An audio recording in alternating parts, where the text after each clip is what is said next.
Do you have a child or other family member who has a developmental disability who's aging out of school or other services? Then you might need some guidance, and that's what we'll be talking about today. Hello, and welcome to Living Well with Robin Stoloff, empowering you to live a healthier life. Joining me now is Debra Freed. She is the founder of Adult Independent Services, and she has help for you to navigate the system. Thanks so much for joining us, Deborah. Thank you so much for having me on the show. I really appreciate it. Your daughter has developmental disabilities, and that's what got you involved in all of this. Tell us about it. Yes, so my daughter's going to be 25, but when she was little, she was diagnosed with some medical as well as intellectual and developmental disabilities. So it's really challenging working with the school systems from elementary school to middle school to high school, trying to navigate what services she may need, how to get them, what her plan may look like when she got to high school, and furthermore, what her life was going to look like after high school. And it's very scary because you never know what tomorrow's going to bring. And you don't know what their future is going to look like, just because there's so many things that you have to maneuver through and trying to figure out what you can do once they graduate high school. That is so true So because it's very, many very, parents don't realize they don't think about the future like that. They might just think about, let's just get through today, let's just get through tomorrow. And all of a sudden, they aged out of services. And there are services available, but they may not know how to access them, correct? correct. Yes. And that's what my goal is. I founded the company because it's very challenging to network and pave the pathway, for the future and try and figure out what services, because a lot of kids have services offered to them through the school systems if they're going to a public school. And then once they reach the age of 18, a lot of the services tend to end. And then you got to figure out how to navigate the system to figure out how you can get the adult funded services to begin. And that's where the challenge comes, because while they're sitting in school, they're getting all these things right at their fingertips that are coming to the classrooms, they're getting pulled out, they're getting special things. And then that number 18, and the really challenging part is when they become an adult, because once they become an adult, in the eyes of the law, they can make their own choices, they can sign their name on their own stuff without a parent, and that's one of the big challenges, because when you have someone that's very intellectually or developmentally disabled, it's very hard for them to make important life making decisions on their own. So it's really important to try and get either some type of power of attorney or guardian or something, where you can actually continue to help them as they get older to Yeah, make I those mean, it's so decisions and crazy really to me help. that number 18, like they're an adult and they can just go out on their own. Most of the time, they're not even close to ready for that, Right. even if they do not have developmental disabilities. And yet, as parents, we almost are giving up sort of our rights or, authority over them in the government's eyes, which I Right. just think 18 is just too young. And most parents will agree. I mean, my son's in college and he's 18 and I can't even get information, or he's actually in his 20s now, but when he turned 18, I couldn't get any information from his college without his permission. And I said, is his name on the check? No, it is not. So parents go through this Right. all the time. So for a child with developmental disabilities, it is even a bigger issue, and you have to get guardianship. Tell us about that. How's that work? So depending on how severely someone is actually disabled, whether it really comes down to what level. Because if someone can make some decisions and they're confident, and they just need some guidance, but they're intellectually challenged, where they're not doing well in school, where they're pulled out for certain subjects. They need maybe a power of attorney over there just to help them with financials and help them with medicals. If someone's completely severely disabled and they may not be able to make any decisions for themselves, and you might need guardianship, there's a lot of different avenues you can go down. It's just a matter of which way or how developmentally or intellectually your loved one may be, for which avenue you may go down. And that's why I can help guide that as well. And then once you go down and you get some of those things done, well, then you're able to make the phone calls on their behalf. You're able to call the doctor's offices on their behalf and get all the paperwork, because without all of the records in front of you, it's really hard to move on to adult state funded services, because we need those records in order to apply for these services. And that's what you do. That's where you're sort of the link between these services and the parent or guardian. What's the first step? Where does someone even begin? How do you start? The first step is what I try and tell a lot of my families, is start accumulating your paperwork. You have to have from a young age, a documented developmental or intellectual disability that had to be documented in a young age that really impacted their day-to-day life. So they will look for all that paperwork. So then also all the IEP programs, because if you have someone that's in the school system, usually they have an IEP program that helps them get through their days of school. Mm-hmm. So start accumulating that. It's really helping them prepare for the transition that's going to take place after. So once you have all your paperwork accumulated, then you should start looking at the magic age of 18. So, do you have any type of guardianship or power of attorney or a supported decision maker to help them make these very important life decisions, or I Mm-hmm. should say life altering decisions? Yes. And then what are they getting right now, whether they're in school or even after school? And do you want these services to continue on as they're an adult? Because the tricky part is a lot of the services stop at 18, but the adult services don't begin until 21. But you can apply for adult services at 18, and then you get retroactively put back into the adolescent one. So it's a very complicated process that parents have to go through in order to continue these services. That just makes zero sense to me. I don't know. I mean, Sure. I don't know a whole lot about it, but that just does not make any sense. If you age out at 18, the adult services should start at 18, it seems, but that's very difficult. Right, Yeah. right. But Okay, you whatever. start It's at the 21. government, but there are services available. There are programs and so forth. Give us Correct. an idea of what some of those are.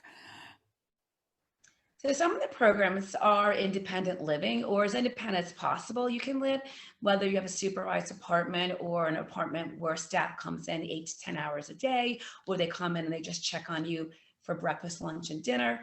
Some of the other services are therapies, so you can do speech or even occupational or behavior therapy, or my daughter has horseback therapy. So every Friday she sits and rides a horse.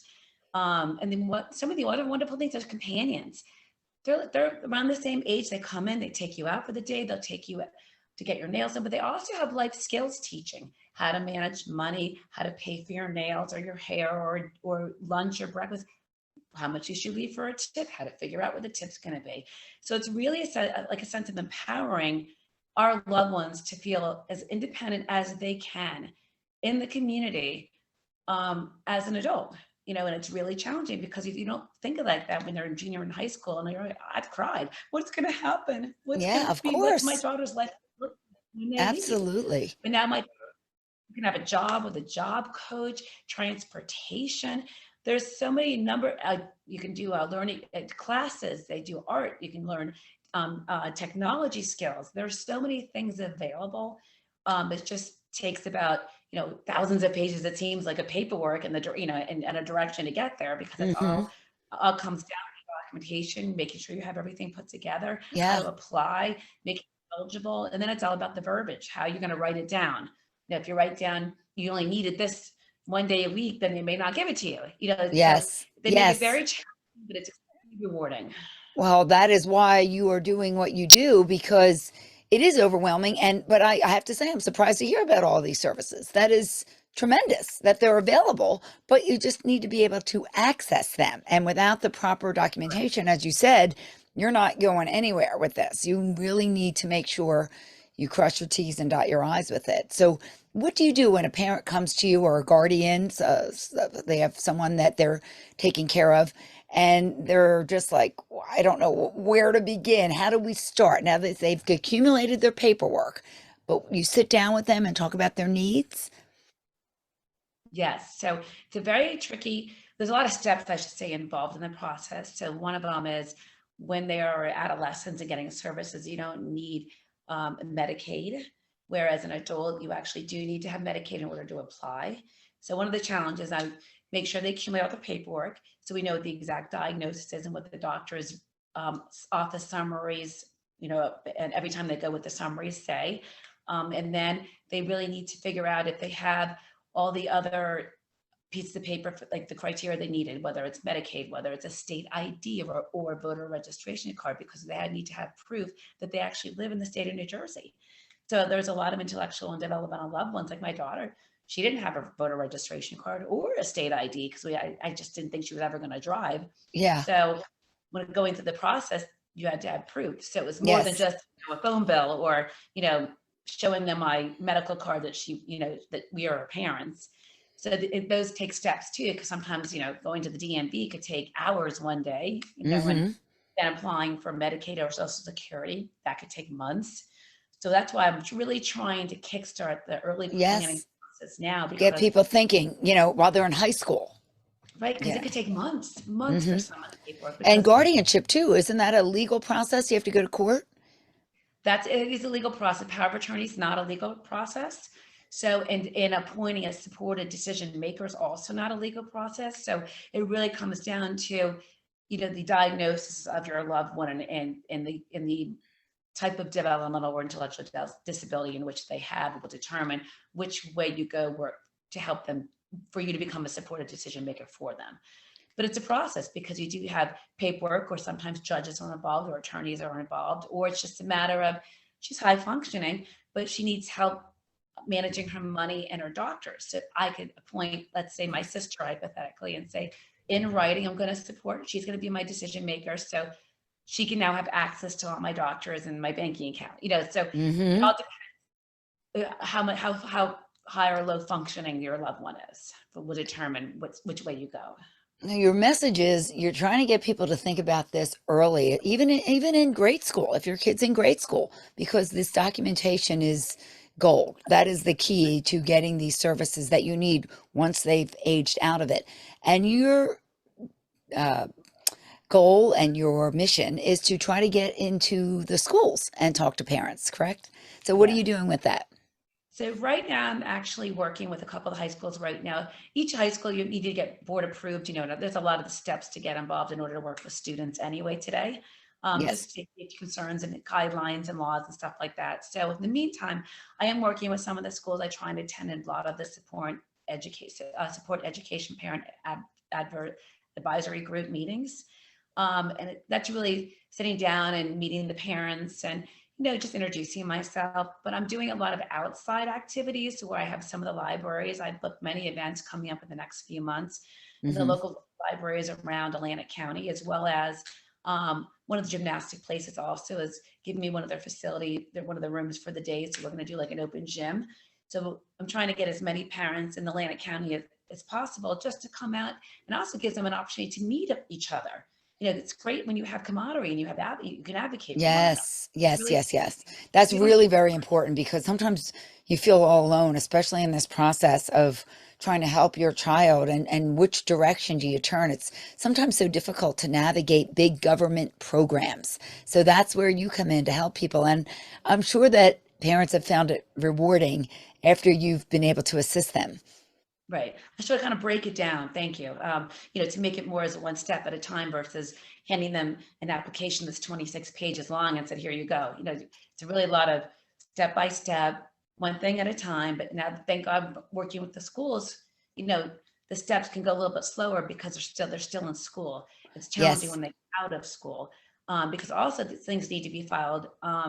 You must have an intellectual developmental disability, and it must be documented before the age of 22 as well. Okay. So you can't get diagnosed at an older age and expect to get services. Is that how that works? There's other government services that you can get that will help out. There are some other places in the area. It just Hmm. won't be through the Department of Developmental Disabilities, because that is when you had to have a lifelong developmental disability and had to be documented before the age of 22.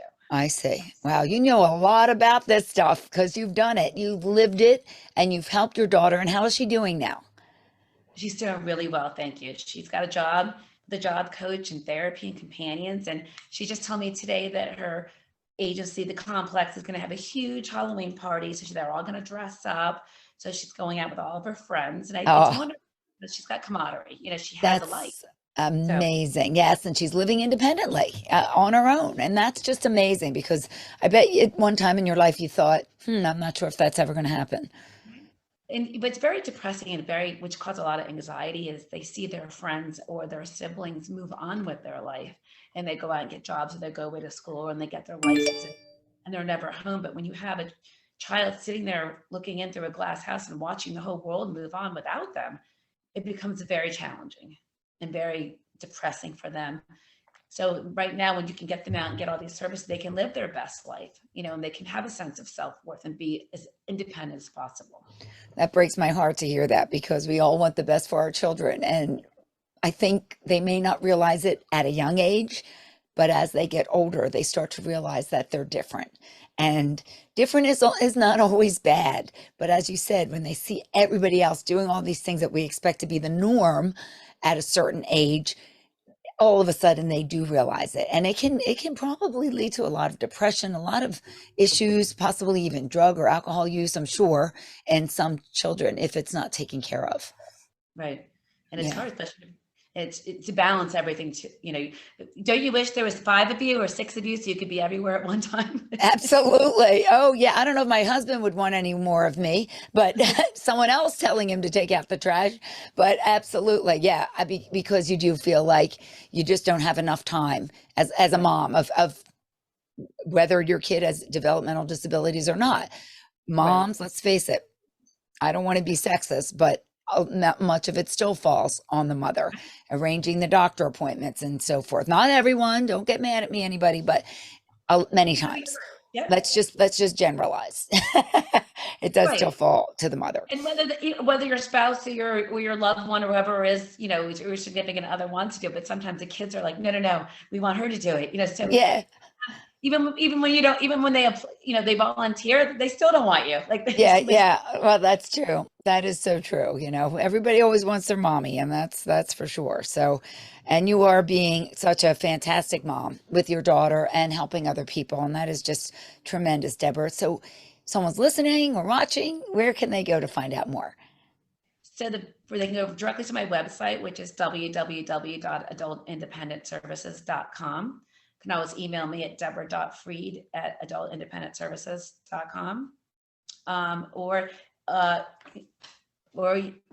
my number, sorry. And I can't read my own card, I'm sorry. 954 541-7765. All right. That is great. Thank you so much, Deborah. I really appreciate it.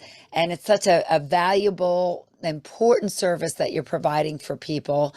So I'm glad that we had this chance to chat. Again, Debra Freed from Adult Independent Services, and that's adultindependentservices.com. Thank you so much for joining us. Thank you so much. And thank you for being with me for Living Well with Robin Stoloff, empowering you to live a healthier life.